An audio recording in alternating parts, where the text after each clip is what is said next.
भाग्यशाली गुरुमुख से मंडली इसी प्रकार अपने मन एवं चित्त की समस्त वृत्तियों को एकाग्र करते हुए और अपना ध्यान सम्मुख ऊंचे सुंदर सुशोभित सिंहासन पर विराजमान श्री परमहंसों की महान विभूतियों के एवं हाजिर हजूर श्री सतगुरु दाता दीनदयाल महाराज जी के परम सुंदर परम मनोहर कल्याणकारी दर्शनों का लाभ प्राप्त करते हुए अपनी मुख रसना को पवित्र करने के लिए एक दफा ऊंची व मीठी स्वर में मिलकर बोलना जयकारा बोल मेरे श्री गुरु महाराज की।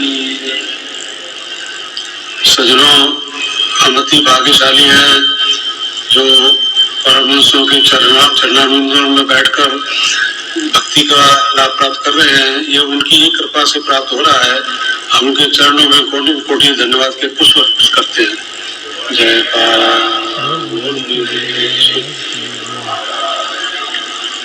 सज्जनों, सतयुग हो, त्रेता युग हो, द्वापर युग हो या फिर आज का कलयुग हो, समय समय पर महापुरुषों ने सत्संग की महिमा का वर्णन किया है कि सत्संग में जीव को जो लाभ प्राप्त होता है वो और किसी संग में नहीं होता। सबसे ज्यादा लाभ उसी में होता है। इसके लिए उन्होंने कई प्रसंग भी बताए हैं। जैसे एक बार विश्वामित्र जी और वशिष्ठ जी आपस में बैठकर वार्तालाप कर रहे थे। तो वार्तालाप करते करते बात यहाँ तक पहुंची कि तप बड़ा है कि सत्संग बड़ा है। अब विश्वामित्र जी तपस्वी थे, रिद्धियां सिद्धियां प्राप्त की हुई थी, वो तप को मानते थे।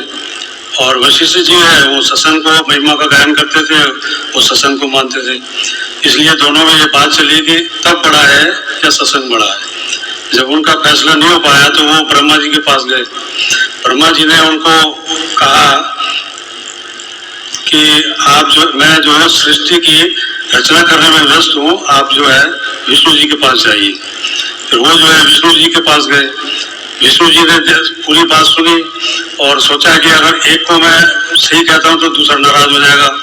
इसलिए उन्होंने उनको कहा कि आप शंकर जी के पास जाइए। फिर वो शंकर जी के पास गए।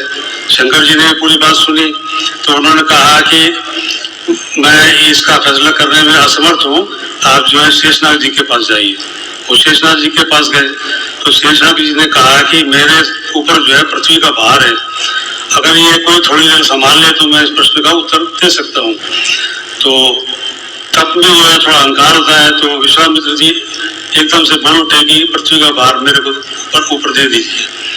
तो पृथ्वी का भार उनके ऊपर जब दिया तो पृथ्वी नीचे की ओर जाने लगी। तो उन्होंने उनको कहा, शेषनाग जी ने, कि पृथ्वी जो है धरती नीचे की ओर जा रही है, आप इसे संभालिए। तो विश्वामित्र जी ने धरती को, पृथ्वी को जो है विनती की कि आप रुक जाओ रुक जाओ रुक जाओ। वो नहीं रुकी। तो उसने कहा कि मैं अपने पूरे जीवन का तप का श्रेय आपको देता हूँ, तब भी वो नहीं रुकी। तो इस समस्या को देखते हुए वशिष्ठ जी बोले कि मैं अपने पूरे जितने भी समय का अपने सत्संग का वो है मेरा श्रेय है, मैं आधी घड़ी का सत्संग तुमको देता हूँ, आप रुक जा। तो वो धरती रुक गई। तो फैसला हो गया। तो शेषनाग जी ने धरती को वापस ले लिया। तो विश्वामित्र जी बोले कि आप फैसला तो करो, क्या सही है। तो उन्होंने कहा भाई फैसला तो हो गया कि सत्संग के जब आधी घड़ी का सत्संग दिया तो पृथ्वी रुक गई, आपने पूरा तप दिया तो नहीं रुकी। तो फैसला हो गया। तो कहने का भाव यह है कि सत्संग की थोड़ी सी महिमा का भी कितना उसका लाभ है जीव को। तो इसी तरह है, जैसे कोई बालक होता है और उनके पास गुल्लक होती है पैसे जमा करने की, तो थोड़े थोड़े रोज पैसे डालता है। एक दिन ऐसे आता है कि वो गुल्लक भर जाती है, वो उसको तोड़ता है। फिर जब तोड़ता है तो एकदम से उसको इतने पैसे नजर आते हैं कि उसकी खुशी की सीमा नहीं रहती। उस पैसे से वो कुछ भी ऐसी चीज खरीद सकता है जो उसको विश्वास भी नहीं था।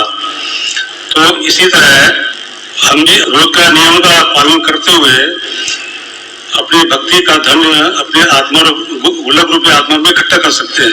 रोज वो धन इकट्ठा होगा, रोज नियम का पालन करेंगे, वो एक दिन आत्मा भी भक्ति धन से भरपूर हो जाएगी।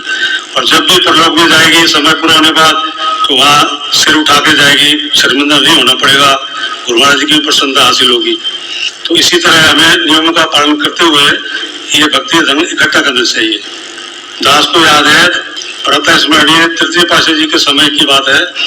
दास जो है 8-9 साल का था, तो दर्शन रात को लेट खुलते थे और देर तक खुलते थे। तो वहाँ बैठे बैठे नींद आती थी। अब कई लोगों को झपकी आती थी, सोने लग जाते थे। तो जो बड़े लोग थे उम्र वाले, वो तो बैठे बैठे झपकियां मारते थे, और दास छोटा था या छोटे और भी लोग थे, वो सो जाते थे श्री गुरु महाराज के चरणों की तरफ से रख के दूसरी तरफ पे अपने पैर को सिकोड़ के सो जाते थे। तो बाद में मालूम पड़ा ये गुरु महाराज उनको देख के बड़े पसंद होते थे, सबको देख के भी इनको नींद आ रही है। तो उस टाइम तो मुझे मालूम नहीं था, छोटा था मैं। बाद में मालूम पड़ा कि श्री गुरु महाराज जी इसलिए प्रसन्न हो रहे हैं कि वो कह रहे हैं कि हमने गुरुमुखों को पूरा दिन सेवा में इतना ऐसा लगाया, ऐसा बिजी रखा है कि अब उनके पास समय ही नहीं बचा है कि वो माया की तरफ ध्यान जाए या कहीं जाए। तो सभी हमें भी ऐसे नियमों का पालन करना चाहिए। रोज सत्संग का लाभ मिलता है कि हमें भी ऐसी सेवा में लग्न होना चाहिए कि हमें समय ही न मिले कि हमारा ध्यान इधर उधर भटके। यही हम चरणों में विनती करते हैं। इसी तरह अपना हम कल्याण करें, महापुरुषों की प्रसन्नता हासिल करें। हम महापुरुषों के चरणों में यही विनती करते हैं कि आपकी कृपा, आपका आशीर्वाद हम दासों में बना रहे।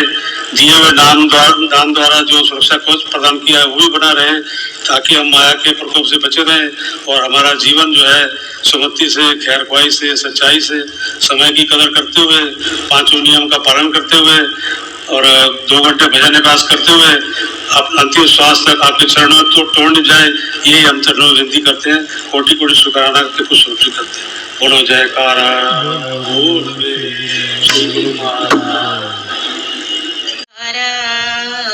बोल में श्री गुरु महाराज विनती परवान प्रभु की जय। भक्ति का दान प्रभु दीजे। विनती परवान प्रभु की जय। भक्ति का दान प्रभु दीजे। नहीं चाहूं वस्तु कोई जग की, भक्ति सुख खाने प्रभु दीजे। विनती परवान प्रभु की जय। तेरी भक्ति करूं प्रभु मैं निश दिन। तेरी भक्ति करूं प्रभु मैं निश दिन। तेरे नाम की माला जपूं हरिकर। तेरे नाम की माला जपूं हरिकर।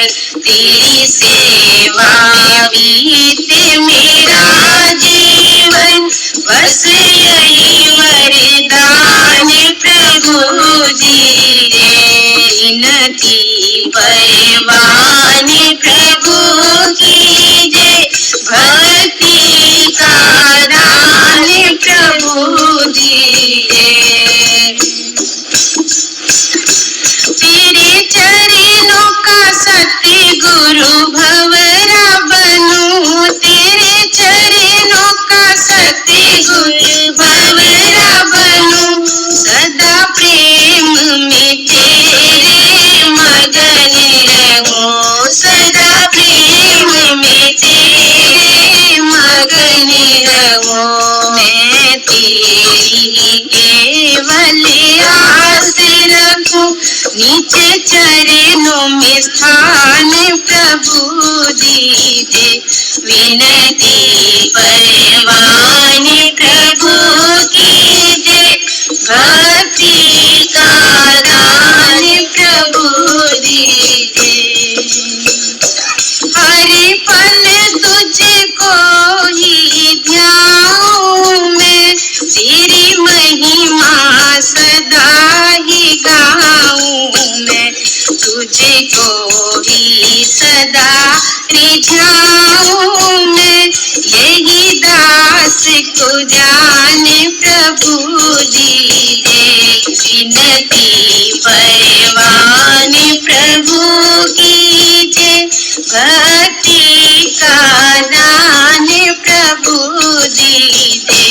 नहीं चाहूं वस्तु कोई जग की, भगति सुख खान प्रभु दीजे।